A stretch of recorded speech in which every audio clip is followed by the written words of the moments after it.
Welcome back to another episode of What's Happening Wiregrass with me, Caitlin, and I have Taylor Duncan today from Alternative Baseball. You are the president and CEO Yes. of Wiregrass Warriors. Oh, well, yes, absolutely. I'm the president and CEO and founder of the National Alternative Baseball Organization. Oh, wow. I'm based in the greater Atlanta area, but we have programs all over the United States, from Tacoma, Washington to Rochester, New York, down to Panama City, Florida. Wow. Beautiful area off the go for sure. And we are starting the Wiregrass Warriors program. They've already started practices in Enterprise, and some of those athletes just played their very first game yesterday in Panama City, which I can't wait to go into that with you about some of the crazy stories that happened yesterday. Yeah. Oh my gosh.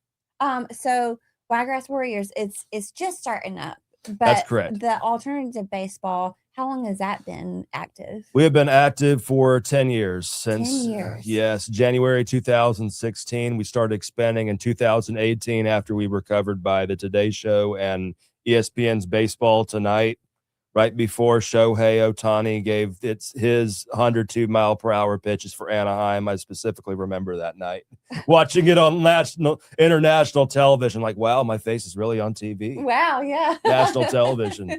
That must have been. It was an enriching experience. It really was. I bet it was.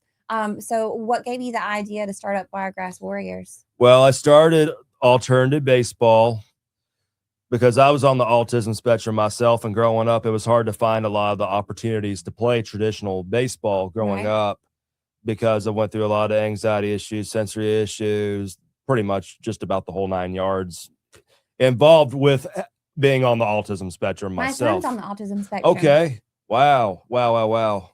So really with that, it's with the positive experiences that I've had through the years, it's about giving back my experience is not just through the sport of baseball, but teaching them the life skills, teaching them to work together as a team. Because when you go out and achieve your goals in the game of life that has the most inconsistent set of rules possible, right. Nothing is ever truly set in stone. Of course. Really, it's about preparing them to take that on, because it's really what you have to do is you have to learn those skills and to learn how to work together with others of diverse and differing personalities to be able to make it. Of course. To be able to live independently, to be able to achieve whatever career aspirations that you have. Absolutely. And alternative baseball is a way to teach those skills, not just about the game, but about life in general. Yes, ma'am. Absolutely. Now, Josh Eldreth is the local head of the local program. So we have individual local program managers, volunteer managers in each individual area. So he's over the program in Enterprise, and he's been running practices out of his facility in a local field over there. Okay. And you said that the Wiregrass Warriors just went down to Panama City when we were talking earlier. Yes. So we played a whole 7-inning game. It was just about 7 innings because we went through a time limit. Went by very fast, and some of our athletes, they came. Actually, all of them that Josh has in his program came down there, and they played alongside and against local community leaders and ABO athletes from the Panama City program. And gosh, we had invited this pitcher who doesn't have legs. Oh, goodness. Okay. To pitch the tryout alternative baseball for the first time. And he just got done playing an exhibition of banana ball in another state. He was invited to participate in that. So he did a professional appearance, plus him going viral through pitching on his local high school team. And I'm thinking he just graduated. He's 18 and may line up. I don't really know the rest of his backstory, other than the fact that he's had a couple viral clips here and there. I'm thinking he might be a good fit for our program to help elevate everybody else that's in that game. And for those Wiregrass Warriors, I wasn't expecting it when I went to the box. I'm sure they weren't expecting it either. But we were hitting and watching pitches of up to 88, 89 miles per hour yesterday, which is just absolutely insane. Yeah. And for that, they were exceptional. I couldn't believe it.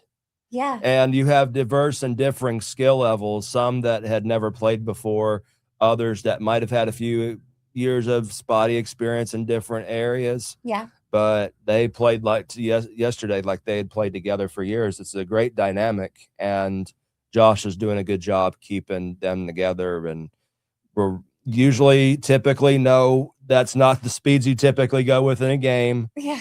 or try to hit off of, but sometimes you kind of have to adapt your strategy as you go along, not just in the game of baseball, but in life as well. Yeah, definitely. So, the game was in Panama City yesterday. Where will the games be at? Or are they kind of all over the place here in the Wiregrass We're going to area? be working on that with him on some games in between there and between Panama City. I'm thinking Josh is going to be in charge of the scheduling of the local games here, but the national game was part of the Playing for Community Integration Tour, which we do these games all over the place. Like Right. this was one leg of the tour where later on were those who participate in 70% of practices and games for the local program, and also if they wanted to for the national games that we host. We have 2 events this year that they would be eligible for. One at the Field of Dreams movie site in Dyersville, Iowa. Okay. That's literally from the movie The Field of Dreams. And then we got another Kevin Costner site that we're doing one at the Durham Athletic Park in Durham, North Carolina. Okay. And both sites were iconic Costner movie sites from the 1980s. And it's part of the 80s double feature we've got there. And we're going from place to place promoting that as well, trying to promote more programs, not just here, but also nationally, so where we have more opportunities for those who are participating in the program. That's so cool. Thank All you. of that is really cool. Thank you. Thank you. And really, too, it's just about giving them that opportunity that they may have never even thought they could have before, and saying, okay, we're going to challenge you here. We're going to challenge you here, because really it's hitting those spots and helping them work on those particular skills Right. that help them prepare for life off the baseball diamond. Right. So, athletes here in the Wiregrass who want to be a part of the Wiregrass Warriors, Of course. how do they get information to sign up for the ma'am. team? www.alternativebaseball.org is where the magic happens. Okay. And that's where they can take their first step in their alternative baseball journey. We're all about changing lives one pitch at a time through real baseball, real community, and a nostalgic experience of what we wanted in our baseball experience growing up that we quite could never have when we were younger. Right. And that's what they do. You don't have to be a certain skill level to take part. You just have to be over the age of 15 to participate. Over the age of 15 and Yes. a love for baseball, I'm assuming. Most definitely. And we start at 15 and go over that, because a lot of times when they get into high school and they graduate out of high school, they lose eligibility for a lot of other services, especially federal services, everything like that. Right. That otherwise would keep them eligible for certain programs in the public and private sectors. And what we found in a lot of different areas is once they come off that cliff, grab them. Yeah. Yeah. Not only that, pretty much, because they don't have the services available in those places. And it's a lot of them, when they graduate, a lot of them don't participate in what's left, because it just does, while they serve a great purpose. Yeah, everybody has to understand autism and disability is a huge spectrum. Right. It's not something that can be averaged into one thing. Absolutely. And different people have different needs.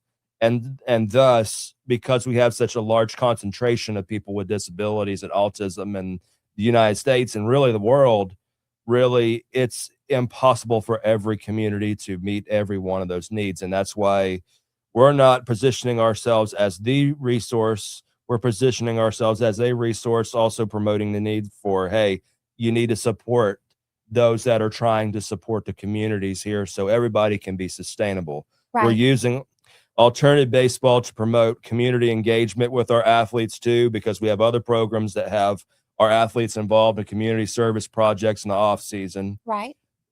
Because we believe that you should give back to society as much as you take. Absolutely. I couldn't agree more. And it's all about part of developing those skills and the importance of learning to give back what you can. And that's ultimately part of teaching that importance of sustainability. Right. So You are a nonprofit. Yes. The Alternative Baseball Organization is a nonprofit. Correct. Can someone go to Alternative Baseball? What was the AlternativeBaseball.org. .org. So someone can go there to donate towards the nonprofit. Absolutely, as well. yes, ma'am. And we also have a YouTube channel, which is interesting too. They can look up ABO Superstation on YouTube. You remember watching Ted Turner Superstation, the Atlanta Braves back in the 90s and early 2000s? I remember Ted Turner. My family is an Atlanta Braves fan. So who'd y'all grow up with? Chipper Jones. Okay, yeah. That was fun watching them on free television in the days on TV where all you had to do was pull up your antenna and all you had to do was pull into free television instead of paying all these outrageous paywalls to watch a game and enjoy something in your community and stuff. Right. And we processed it. How I process those games online is I film them. I film the individual games that happen. I do my commentary through a Type 2 cassette tape that they last used like in the 80s and 90s, in professional mixing type systems. And then I run the footage from Premiere, burn it on a DVD, put it through a VHS tape, put it through a VCR, convert it back to digital from the VCR, and it looks just like it came out of the early 1980s. That is really cool. It's about promoting baseball as Americana, as a nostalgic product that united communities together. I love that. And using that and the things that we agree on and can agree on to really make a difference. I love that. Okay, so Alternative Baseball Organization, we're starting up the Wiregrass Warriors here in the Wiregrass area. Yes, ma'am. And people can go to that website again to find out when games are going to be. That's right. Yep. How to become a member of the team. Correct. All the information can be found there. Yes, ma'am, definitely. And the local program has a page on Facebook as well called Wiregrass Warriors ABO. Wiregrass Warriors ABO. That's right. And Josh Eldreth, who's done fantastic with the program so far, is working tirelessly on really continuing to grow this thing. And I'm down here from Paulding County, Georgia, which is about 3 hours, 49 minutes down here, helping them get it off the ground and going. That's awesome. And I've had a fantastic time down here too. It's a fun place, a lot of things to do, and taking pictures of the boll weevils and the peanut statues. Oh yeah. Yeah. I mean, it's got its own community character in ways a lot of places have lost theirs and lost their way. Yeah. Well, I'm glad that you're enjoying it here. And and thank you, Taylor, for stopping by What's Happening Wiregrass. Thank you. With me and telling us about Alternative Baseball Organization and the Wiregrass Warriors. And thanks for stopping by. Sign up today, folks. All right.